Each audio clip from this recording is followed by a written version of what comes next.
मराठा समाजाचं आजपासून रास्ता रोको आंदोलन सकाळी 10:30 ते दुपारी 1 वाजेपर्यंत गावागावात रास्ता रोको केला जाणार। तर सरकारला सगळे सोयरेच्या अंमलबजावणीची करून देणार आठवण। रास्ता रोको आंदोलनाच्या पार्श्वभूमीवरती मराठा आंदोलकांना पोलिसांकडून नोटीस। जरांगेंचं आंदोलन सोशल मीडियावरती पोहोचवणाऱ्या विनोद उबाळे यांना पोलिसांकडून नोटीस। राज्यातील निवासी डॉक्टर सलग तिसऱ्या दिवशी देखील संपावरच। मुख्यमंत्र्यांसोबतच्या बैठकीत देखील तोडगा नाहीच, त्यामुळे रुग्णसेवेला मोठा फटका। अपंग वृद्धांना घरातूनच करता येणार मतदान। लोकसभा निवडणुकीत निवडणूक आयोग देशभर सुविधा उपलब्ध करून देणार।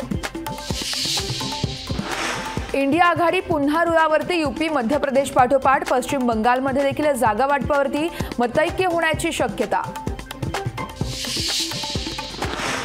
इंडिया आघाडीचा आज पुण्यात मेळावा। काँग्रेस भवनमध्ये होणार मेळावा।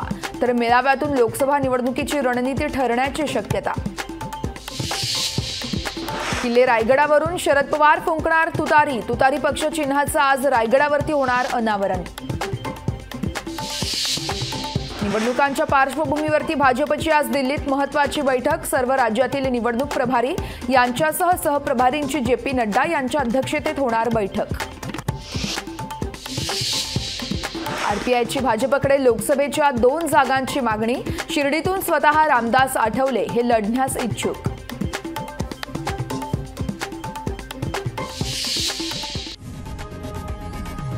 लोकशाही मराठी ऐका, पहा, जागरूक रहा।